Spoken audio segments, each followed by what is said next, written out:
Olá, turma, tudo bem? Vamos dar início à nossa unidade 1, a nossa aula, a primeira aula do curso Técnico em Qualidade, a disciplina de empreendedorismo.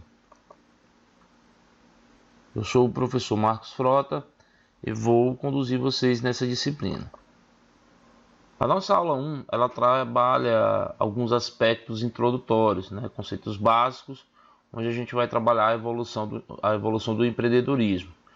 Os objetivos dessa primeira aula é proporcionar para o aluno uma oportunidade, para que ele possa dominar, para que vocês possam dominar os termos ligados ao estudo do empreendedorismo, fornecer base para que você, aluno, possa transformar o seu sonho em ter um próprio negócio, e a gente vai trabalhar alguns exemplos que vão estimular e vão trabalhar diretamente na sua motivação, de entender a sua motivação para o processo de abertura de um negócio e entender também a importância do empreendedorismo para a economia. Então, os aspectos introdutórios, os conceitos que nós vamos trabalhar e a evolução do empreendedorismo serão desenvolvidas aqui nessa primeira aula. Bom, para a gente iniciar esse contexto teórico, a gente vai trabalhar aqui com Joseph, e ele traz para a gente uma visão bem interessante, porque ele foi um dos precursores dos estudos sobre empreendedorismo. E aí ele escreveu lá em 1942 um livro chamado Capitalismo, Socialismo e Democracia, no qual destacou ali a função dos empreendedores no processo de formação de riqueza das nações. E esse autor utilizou o termo destruição criativa como mola propulsora. E aí a gente vai entender o que é que vem a ser essa destruição criativa, justamente esse impacto, algo que traz realmente uma inovação para um determinado período. Então ele traz esse termo de destruição criativa como essa mola propulsora para a criação de novos produtos, meios de produção mais eficientes e empresas mais eficazes em seus mercados, impulsionando ali sobremaneira o capitalismo e a competitividade. Então esse exemplo a gente pode ter os computadores, que substituíram ali as máquinas de escrever, a locomotiva elétrica substituindo a tecnologia da movimentação a vapor, os celulares substituindo ali os telefones públicos.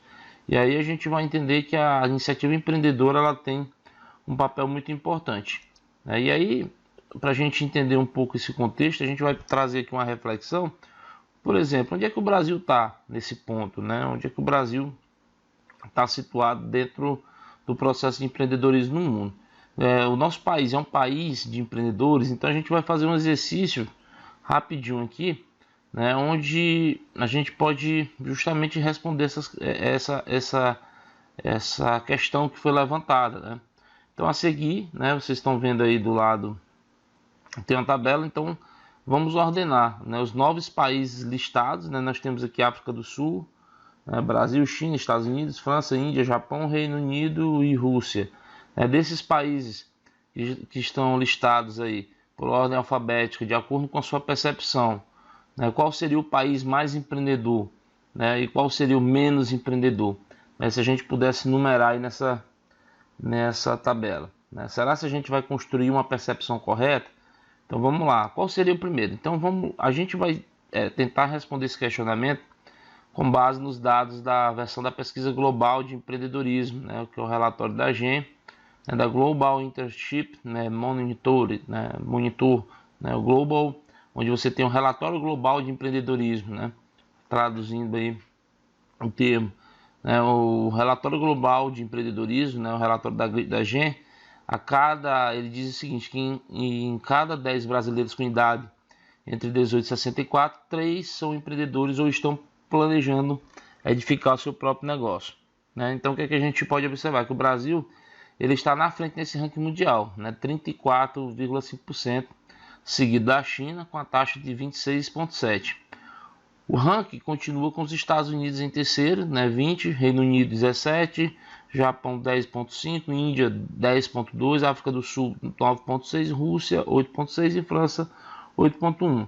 Então, se a gente pegar esse relatório mais atual e comparar com 2004, o Brasil antes só tinha 24% de empreendedores. Então, por que é que isso, né, praticamente, né, dentro de 10 anos, aí, mais de 10 anos aproximadamente, esses números cresceram?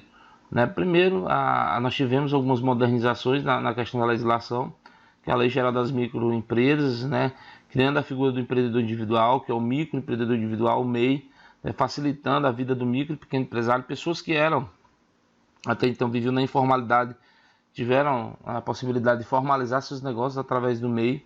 Porém, existe também um papel assim, bem interessante, que é a questão do aumento do desemprego nos últimos anos no país. Né? E aí também é importante a gente entender que dentro do processo de iniciativa empreendedora, principalmente essas que trazem inovação tecnológica, elas têm também um papel do Estado. Né? Qual é o papel do Estado empreendedor? Né? O Estado no empreendedorismo. Então nós temos inclusive uma dica, né, que é o livro da Mariana Mazzucato, que ela traz justamente um livro com esse título, o Estado Empreendedor, que, por exemplo, o iPhone que nós utilizamos, né, essa tecnologia que está disponível no mercado, para ela se construir, inicialmente, todo o projeto inicial ele foi financiado com dinheiro público, com pesquisa pública. Né? Então, há uma relação muito importante também de fomentar o empreendedorismo, para que a iniciativa privada ela possa desenvolver. É muito importante também o papel do Estado nesse sentido. Né, de fomentar a pesquisa, de recursos públicos destinados ao desenvolvimento econômico, a partir de pesquisas que possam trazer um novo know-how de tecnologia. E aí, evidentemente, você tem um empresário, né, como um investidor, né, que possa captar recursos. Né? Então, a gente tem, por exemplo, o papel dos bancos públicos no fomento das iniciativas empreendedoras. Isso é um ponto que a gente vai abrir aqui esse parênteses para que vocês fiquem atentos também com relação a isso. Bom, e aí o que é ser empreendedor? O que é que significa? Bom, de acordo com o autor aqui, empreendedor é aquele que resolve assumir um risco de iniciar uma organização. Então não existe uma definição clara, mas a palavra empreender ela vem do latim. De maneira geral, ela significa o quê? Tomar a decisão de realizar uma tarefa difícil, né, que exige um certo labor, e colocar isso dentro de um plano de execução. Então é aquele que resolve assumir riscos, porém esse risco ele tem que ser de forma calculada. Né, na prática, né, por exemplo, nós temos aqui a situação do Pereira.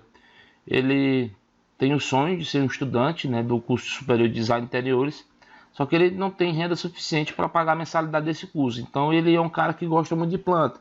Então ele vai pegar, ele adora planta, ele cuida sozinho do jardim lá da casa dele, de uma forma tão perfeita, e ele acaba sendo uma referência ali da vizinhança. E aí ele percebe que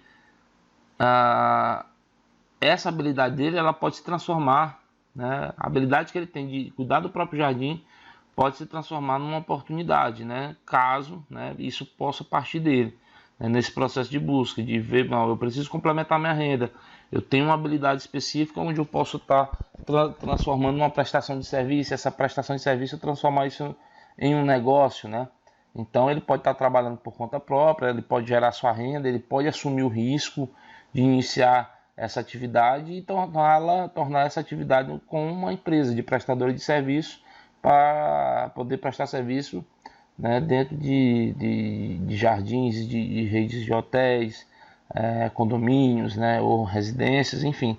Então, deste modo, ele estará o quê? Dotado de uma motivação única, na qual ele é apaixonado pelo que faz, né, e dali ele pode transformar, né, o desejo de fortalecer a marca dele, né, de ter o seu trabalho reconhecido, né, isso pode ser construído, é um processo de construção. E aí a gente tem justamente aqui 2 pontos que é importante se avaliar. Né? Será que ser empreendedor é muito fácil? Qualquer pessoa pode sair, largar seu emprego e ser empreendedor? Bom, empreender depende de iniciativa. Né? Nós temos 2 tipos de empreendedor, por necessidade e por oportunidade. Aqueles que decidem empreender por oportunidade, né, são pessoas que já têm ali desenhado um modelo de negócio ou têm uma ideia que eles conseguiram transformar aquela ideia em negócio e passaram pelo processo de transformação e conseguem ali, né, entrar a partir dessa ideia dentro de um mercado. E tem aquele que tem a necessidade. Né? Então, ambos têm a necessidade de olhar aqui as vantagens, né? Você tem vantagens, que é a questão da autonomia, o desafio, o controle financeiro e as possíveis desvantagens. É um sacrifício pessoal, a sobrecarga de responsabilidade, a falta de planejamento pode fazer com que você perca parte do seu recurso investido, né? Então tem que ter um cuidado muito grande de entender como é que funciona o processo empreendedor. não só do ponto de vista comportamental, mas técnico, que é os pontos que a gente vai trabalhar. Então, por exemplo, quais motivos que podem levar alguém a tomar a decisão de criar seu próprio negócio? São diversas circunstâncias, né? Porque uma pessoa pode empreender. Ela pode... Uma pessoa, por exemplo, que não gosta de receber ordens, né? Ou de ter ali o seu período de trabalho controlado por uma outra pessoa. Quantas pessoas decidiram montar seu próprio negócio porque não se adaptaram a um ambiente onde elas têm que receber ordens? Pessoas, ou então aquela dona de casa que tem ali dom de fazer bolos e transforma daquela atividade um negócio grandioso, né? Aquela colega de sala que está desempregada, precisa de dinheiro para manter os estudos e de repente tem uma ideia e acaba empreendendo e passa a ter uma renda daquela atividade. Então essas características elas podem provocar, né, uma circunstância que vai remeter a uma ação empreendedora. Porém, toda ação ela tem que estar acompanhada de um plano. É muito importante a questão do plano de negócio, né, que ele serve justamente para orientar as relações do empreendedor com os sócios, empregados, parceiros, com os órgãos governamentais, agentes financiadores, clientes, fornecedores. No entanto, vale dizer que a elaboração, né, no momento da elaboração do plano, ainda não é uma atividade considerada relevante por parte dos empreendedores. Fato que vai contribuir justamente para um alto número de mortalidade, porque grande parte dos motivos que levam aos negócios a fecharem as portas é a falta de planejamento. Por isso que o plano de negócio é um ponto muito importante, que é importante vocês focarem nesse tópico, né, tanto no nosso momento aula remota, como também na leitura do material do fascículo disponibilizado, tá bom? Então a gente se encontra aí na próxima aula, até a unidade 2, e acredite aí nas suas capacidades e lute todos os dias para que ela se sobressaia no seu trabalho. Valeu, bons estudos!